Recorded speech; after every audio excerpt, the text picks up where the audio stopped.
ሰላም! በዚህ ትንታኔ የሆራስ ሉሲዶን የትምህርት ዘር ማጥፋት የተሰኘ መጽሐፍ እንመለከታለን።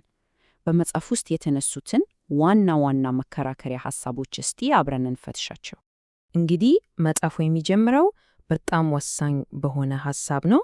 እውነተኛ ትምህርት ከሕይወት ራሱ ሊለያይ እንደማይገባው በሚጠቁም ሐሳብ። እስቲ አስቡት። ታዲያ የመጽሐፉ ዋና ሐሳብ ከምን ይመነጫል? የሚገርመው ከደረቅ መረጃ ወይም ከቁጥር አይደለም። ይልቁንስ አድሪያን የምትባል አንዲት ተማሪ ካጋጠማት እውነተኛ ታሪክ ነው። አድሪያን ለፈተናዋ በጣም ጠንክራ ነበር የሰራችው። ግን አንድ ችግር ነበራት። በእይታ እና በእንቅስቃሴ ቅንጅት ላይ ክፍተት ስለነበራት ጥያቄዎችንም ሆነ መልሶችን ስትገለብጥ ስህተት ሰርታለች። እናም መጨረሻ ላይ ምን ሆነ? ውጤቱ የሂሳብ ችሎታዋን ሳይሆን ያንን የመገልበጥ ስህተቷን ብቻ ነው ያንጸባረቀው፣ የወደቀው ውጤት ማለት ነው። እናም ይሄ የአንድ ልጅ ታሪክ የመጽሐፉን ዋና ጥያቄ ያስነሳል። ይህ ኤፍ የሚለው ውጤት እውነቱን እየተናገረ ነው? የፈተና ውጤቱስ ቢሆኑ ስለ ተማሪዎች እውቀት በትክክል ምን ያህል ነው የሚነግሩን? እንግዲያው የመጀመሪያውን ነጥብ እንመልከት። ውጤት እንጂ መልስ አይደለም። የአድሪያን ታሪክም እኮ የሚያሳየን ይሄን ነው።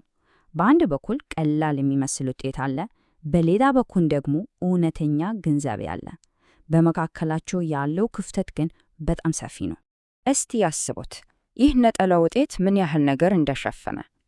አንደኛ፣ የልጅቷን እውነተኛ የሂሳብ ችሎታ ሸፍኖታል። ሁለተኛ፣ መምህሩ አስቀድሞ የሚያውቀውን የመማር እክል ከግምት አላስገባም።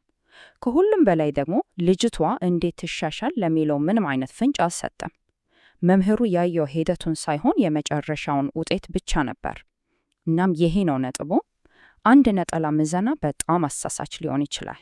እሺ፣ ከዚህ በመቀጠል መጽሐፉ ወደ ሁለተኛው ነጥብ ይወስደናል፣ የቁጥር ስህተት እና እዚህ ላይ የሚነሳው ጥያቄ በእርግጥ ውስብስብ የሆነውን የሰው ልጅ እውቀት ወደ አንድ ነጠላ ቁጥር መቀየር ይቻላል የሚል ነው።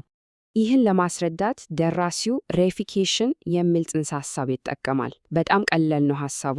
እንደ ብልህነት ወይም ፍቅር ያሉ ረቂቅ ነገሮችን ወስደን ልክ እንደ ጠረጴዛ ወይም ወንበር ተጨባጭ ነገር አድርጎ ማሰብ ወይም ደግሞ ወደ ቁጥር መቀየር ማለት ነው። ይህ አስተሳሰብ ደግሞ ደረጃውን የጠበቀ ፈተናን ለመተቸት ዋናው መሰረት ነው። ይህ ነገር ምን ያህል ተገቢ ያልሆነ እንደሆነ ለማሳየት መጽሐፉ አንድ የሚገርም ምሳሌ ይጠቀማል።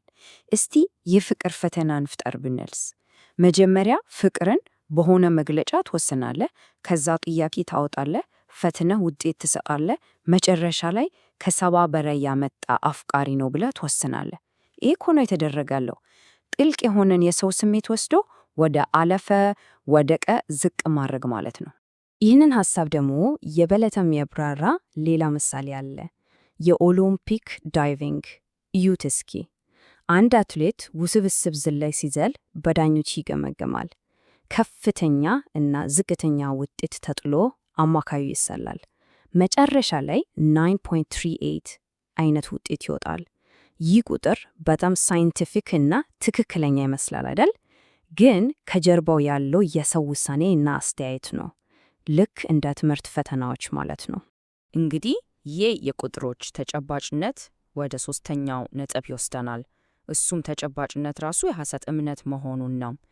በተለይ ደረጃቸውን የጠበቁ ፈተናዎች ተጨባጭ ናቸው የሚለው አስተሳሰብ ሙሉ ለሙሉ ተረት ነው ይላል መጽሐፉ።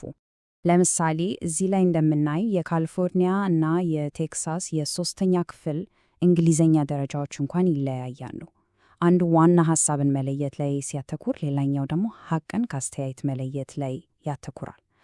ታዲያ መሰረቱ ራሱ ደረጃውን ካልጠበቀ ፈተናው እንዴት ደረጃውን የጠበቀ ሊሆን ይችላል? ይህ ነው ዋናው ጥያቄ። ከዛ ባሻገር ደግሞ እስቲ ስለ ፈተናው ሁኔታ እናወራ። በእርግጥ ደረጃውን የጠበቀ ሁኔታ መፍጠር ይቻላል? በፍጹም። አንድ ተማሪ በዛን ቀን ስሜቱ ምን ይመስል ነበር? ታርቦ ይሆን? ደክሞት?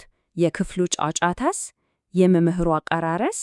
እነዚህ ሁሉ ነገሮች ውጤት ላይ ተጽዕኖ ያደርጋሉ። ስለዚህ ደረጃውን የጠበቀ የሚለው ነገር እኮ ከወረቀት የዘለለ ትርጉም የለውም። ይሄ ሁሉ የቁጥር ማሳደድ ደግሞ ወደ አራተኛው ነጥብ ያደርሰናል። ይሄም በፈተና ውጤቶች ሱስ መጠመድ ይለዋል። በጣም ጠንካራ ቃል ነው አይደል? ግን መጽሐፉ እንደሚለው ይሄ በቁጥር ላይ ያለ ትኩረት በትምህርት ስርዓቶች ልክ እንደ ሱስ አይነት አጥፊ አባዜ እየሆነ መጥቷል። ልክ ገንዘቡን አሳየኝ እንደሚባለው ሁሉ ስርዓቱ ውጤቱን አሳየኝ ማለት ጀምሯል። ትኩረቱ ሙሉ ለሙሉ ከመማር ሂደት ወደ ቁጥር ይሸጋገራል። እና ምን ይሆናል? ቁጥሩ ራሱ ሊወክለው ከነበረው ዕውቀት በላይ አስፈላጊ ሆኖ ይገኛል። ይሄ በውጤት ላይ ብቻ ያተኮረ ማሳደድ ምክንያታዊ ያልሆነና ልክ በግድ የሚደረግ ነገር እየሆነ ይመጣል። ለዚህም ነው ደራሲው የፈተና ውጤት ሱስ ብሎ የሚጠራው። በጣም አነጋጋሪ አገላለጽ ቢሆንም ዋናውን ሐሳብ ግን ቁልጭ አድርጎ ያሳያል። እና ልክ እንደ ማንኛውም ሱስ የራሱ የሆነ ተጓዳኝ ጉዳቶች አሉት። በመምህራንና በተማሪዎች መካከል ያለው ግንኙነት ይሻከራል። ሁሉም ሰው በፍርሃት ውስጥ ይኖራል። ተማሪውም፣ መምህሩም፣ አስተዳዳሪውም። ከዛስ ትምህርት ማለት ለፈተና መዘጋጀት ብቻ ይሆናል። የተማሪ ጭንቀት ይጨምራል። እንዲያውም ውጤት ለማሳደግ ሲባል እስከ ማጭበርበር ይደረሳል። እናም ደራሲው የሚደመድመው በጣም በሚያስደነግጥ ሐሳብ ነው። አእምሮዎችን እያበላሸን ነው ይላል። ይህ ሁሉ በውጤት ዙሪያ የሚደረግ እብደት ዋናውን ዓላማ ይኸውም የተማሪዎችን አእምሮ የማሳደግን ሥራ እየጎዳው ነው ባይ ነው። እሺ፣ ውጤቶች መልስ ካልሆኑ ታዲያ መልሱ ምንድን ነው? ይሄ ወደ መጨረሻውና አምስተኛው ነጥብ ያመጣናል። እውነተኛ ተጠያቂነት ምንድን ነው? የተጠያቂነትን ትርጉም እንደገና መፈተሽ ያስፈልጋል ነው የሚለው። እና መጽሐፉ ሁለት አይነት የተጠያቂነት እይታዎችን ያነጻጽራል። አንደኛው በፈተና ውጤት ላይ ብቻ የተመሰረተው ነው። ይሄኛው ያንን ውጤት ካላመጣ በሚል ዛቻና ቅጣት ላይ የተመሰረተ ነው። ሌላኛው ደግሞ ሙያዊ ተጠያቂነት ይለዋል። ልክ አንድ ዶክተር ለታካሚው እንደሚገባው ቃል አይነት ነው። በመተማመንና በውይይት ላይ የተመሰረተ ማስረጃውም የክፍል ሥራ፣ ፕሮጀክቶች፣ ብዙ ነገር ነው። የሚገርመው ነገር ደግሞ የሕዝብ አስተያየትም ወደዚህኛው እይታ ያደላ ይመስላል። በመጽሐፉ ውስጥ በተጠቀሰ አንድ ጥናት መሰረት አብዛኛውን ሰው የተማሪን ውጤት ለመለካት ምርጡ መንገድ የክፍል ሥራ እና የቤት ሥራ ነው ብሎ ያምናል። የፈተና ውጤቶች ብቻ አይደሉም። በመጨረሻም መጽሐፉ ሐሳቡን በአንድ በጣም ቀላል ግን ጥልቅ ምሳሌ ነው የሚቋጨው። ላሟን የምታሳድጋት ሁሌ በመመዘን አይደለም አይደል እንዴ? ዋናው ነገር እድገትን ማበረታታት እንጂ ሁሌ መለካት አይደለም።